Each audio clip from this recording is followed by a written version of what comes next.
बरेच जण म्हणतात एक पंजाबच्या टक्क्याने महाराष्ट्रातल्या लोकांना अंदाज देतो. मी काय पंजाबचा नाही, मी आपल्या मराठवाड्यातील परभणी जिल्ह्यातील गुगळी धामणगावचा एका शेतकऱ्याचाच मुलगा आहे. जिल्हा परिषद शाळेत काउन्सिलिंग टीचर म्हणून काम करत होतो, वस्ती शाळेवर देखील होतो.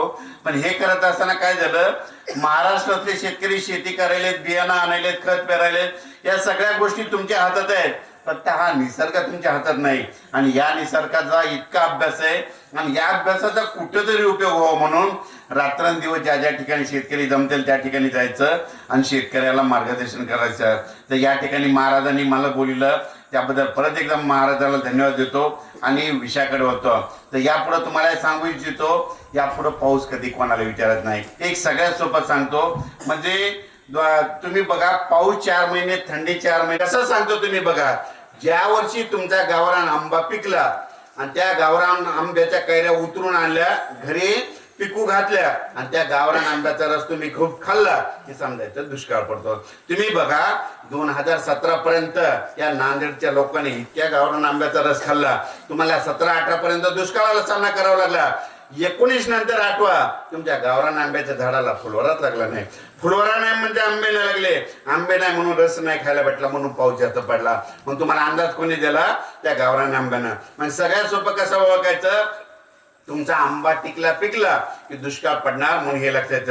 यावर्षी बघा तुम्ही खूप कैऱ्या लागल्या होत्या. मे मध्ये काय झालं की त्यामध्ये 10-15 कैऱ्या शिल्लक राहिल्या. अवकाळी पाऊस जे आला त्याच्यात काहीच राहिलं नाही, तुम्हाला गावरान आंब्याचा रस खायलाच भेटला नाही, म्हणून पाऊस जास्त पडला. आणि यावर्षी बघा तुमच्या गावरान आंब्याच्या झाडाला ना खूप आंब्याच्या मध्ये कैऱ्या लागते आणि तुम्ही रस देखील त्या गावरान आंब्याचा खाता. मग बघा पुढच्या वर्षी पाऊस कमी पडणार किंवा नाही. मग तुम्हाला अंदाज कोण देणार? ते देणार.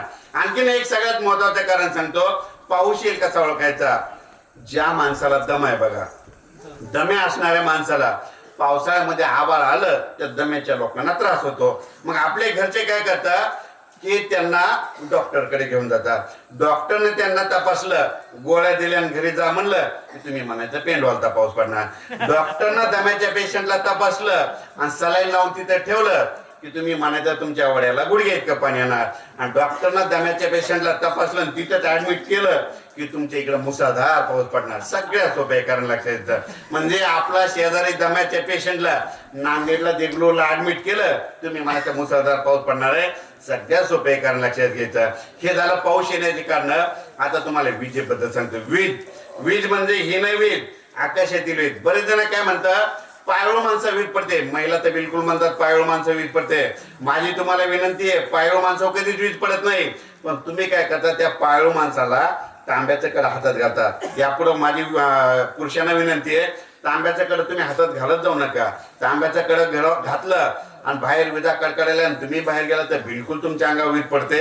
म्हणून विजा कडकडत असताना हातामध्ये तांब्याचं कड घालायचं नाही, म्हणून ही एक सगळ्यांना विनंती आहे. आता या विजेबद्दल सविस्तर माहिती सांगतो. आता तुम्ही ज्या ज्या गावात आहात आणि तुमच्या गावामध्ये इतक्या विजा कडकडतात, इतक्या विजा कडकडतात, त्या तुमच्या गावात विजा पडत नाही आणि तुमच्या गावाच्या बाजूला 2 किलोमीटर विजा पडतात.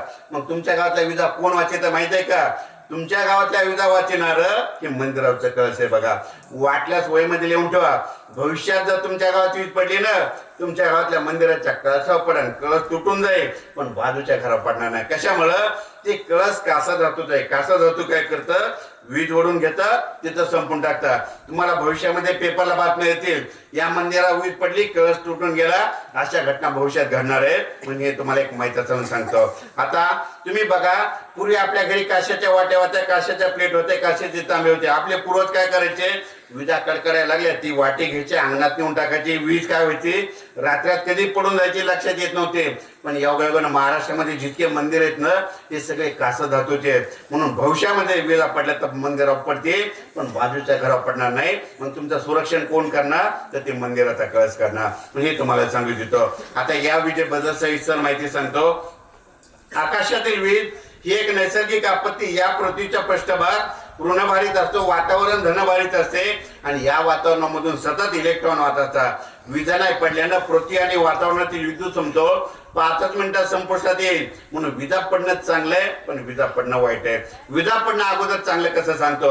आता हे ज्या ऑक्टोबर महिन्यामध्ये म्हणजे 10 ऑक्टोबर ते 10 नोव्हेंबरच्या दरम्यान मध्ये ज्यांच्या शेतामध्ये विजेच्या कडकडाचा पाऊस पडला ना त्यांच्या गव्हाला उतार येणार, ऊसाला येणार.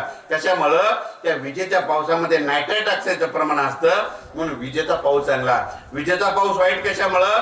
या विजा आपल्या शेतकऱ्याच्या मुलाच्या अंगावर पडतात, बैलावर पडतात, जनावरांवर पडतात, म्हणून विजेचा पाऊस वाईट आहे. या विजा पडू नये म्हणून काय काळजी घेतात? माझी सगळ्याला विनंती, विजा कडकडत असताना शेतामध्ये झाडाखाली थांबत जाऊ नका. आंब्याच्या झाडाखाली, लिंबाच्या झाडाखाली थांबत जाऊ नका, कारण की झाडावर जवळपास 16% विजा पडतात. मग झाडावर वीज कशामुळे पडते? झाडाची मुळी जमिनीमध्ये पाण्यापर्यंत गेलेली असते. वीज काय करते? पाण्याला शोधते. म्हणून विजा कडकडत असताना झाडाखाली थांबायचं नाही. विजा कडकडत असताना उंच नारळाच्या झाडाखाली उभं राहू नका, नारळाच्या झाडावर देखील वीज पडते, म्हणून हे लक्षात घ्यायचं. विजा कडकडत असताना तुमच्या गावातल्या पाण्याच्या टाकीखाली उभं राहू नका, पाण्याच्या टाकीवर देखील वीज पडते, म्हणून हे लक्षात घ्यायचं. विजा कडकडत असताना तुमच्या शेतामध्ये लाईटचा ट्रान्सफॉर्म असला त्याच्या बाजूला उभं जाऊ नका, त्या ट्रान्सफॉर्मर देखील वीज पडते, म्हणून हे लक्षात घ्यायचं. विजा कडकडत असताना तुमच्या घराच्या बाजूला लोखंडी विद्युत पोल असं त्याच्या बाजूला उभं राहू नका, विद्युत पोलवर देखील वीज पडते, हे कारण लक्षात घ्यायचं. विजा कडकडत असताना तुमच्या घराच्या बाजूला एखादा मोबाईल टावर असं त्याच्या बाजूला हात लावून उभं राहू नका, मोबाईल टावरवर देखील वीज पडते, हे लक्षात घ्यायचं. सगळ्यात सोपं, विजा कडकडायला लागले की आपला जो मित्र आहे, आपला जो कामगार आहे, त्यांना म्हणायचं सरळ घरी जा आणि स्वतःचा जीव वाचव. हे असं करून तुम्ही स्वतःचा जीव वाचायचा. हे झालं विजेबद्दल. आता तुम्हाला सांगतो गारपिटीबद्दल तुम्हाला कोणता तज्ञ सांगणार नाही. गारपीट कुठं होते, कशी होते आणि कशी होणार आहे तुम्हाला एक सांगू इच्छितो. हे तुम्हाला कोणता ह्या गारपीटीवर अभ्यास करण्यासाठी मला 15 वर्ष गेले. तर नेमकी गारपीट कुठं होते तर तुम्हाला एक सांगतो, जिथं जिथं हे वहीमध्ये लिहून ठेवा, जिथं जिथं काळीची जमीन आहे, ब्लॅक सॉइल आहे, तिथं गारपीट होत नाही. झाली तरी बोरा एवढली होते. आणि जिथं जिथं हलकी जमीन आहे तिथं मात्र चांगली मोठ्याली लिंबासारखी गारपीट होते, म्हणून हे लक्षात घ्यायचं. एखादा डोंगर असं तर त्या डोंगरावर गारपीट होते, पण त्या डोंगराच्या बाजूला काळी जमीन 1 किलोमीटरवर असं तर त्याच्या गारपीट होणार नाही, म्हणून हे लक्षात घ्यायचं. आता तुम्हाला सांगू इच्छितो भविष्यात गारपीट कुठं होणार आहे आणि तशी झाली याचं. तर तुमच्या बाजूला एखादी नदी आहे का? आहे ना. आता तुम्ही बघा त्या नदीच्या बाजूला तिकडून 1 किलोमीटर आणि इकडून 1 किलोमीटर त्या पट्ट्यात कधी मध्ये गारपीट झाली असेल नसता भविष्यामध्ये होणार आहे, हे एक वहीमध्ये लिहून ठेवा. एखादा कॅनल असं त्या कॅनलच्या बाजूला इकडून 1 किलोमीटर इकडून 1 किलोमीटर त्या पट्ट्यामध्ये गारपीट होते, म्हणून हे एक लक्षात घ्यायचं. विज्ञानाच्या भाषेत सांगायचं झालं तर गारा पडण्यासाठी 2 गोष्टी लागतात. एक तर हवा उंच जायला हवी आणि त्या हवेमध्ये बाष्पाचे प्रमाण असायला हवं. पण 2018च्या नंतर आपल्या महाराष्ट्रामध्ये गारपीट कशामुळे वाढली त्याचं कारण सांगतो. आतापर्यंत अफगाणिस्तानचं बाष्प म्हणजे तिथं लाभा आपल्याकडे कधीच येत नव्हतं, पण या 2018च्या नंतर काय झालं, जानेवारी फेब्रुवारी मध्ये इथं ऊन तापल्यामुळं भविष्यामध्ये आपल्या इकडे गारपीट वाढली. गारपीट कमी करायची असेल तर झाडं लावा लागते, झाडं लावा, पृथ्वीचे तापमान कमी करा. हे झालं गारपीट बद्दल. वेळेचं बंधन बघता 11:15 वाजलेले. तर या ठिकाणी मला महाराजांनी बोलिलं, माझा सन्मान केला, त्याबद्दल परत एकदा धन्यवाद देतो. साठे महाराजांना देखील धन्यवाद देतो. थांबतो. जय हिंद, जय महाराष्ट्र.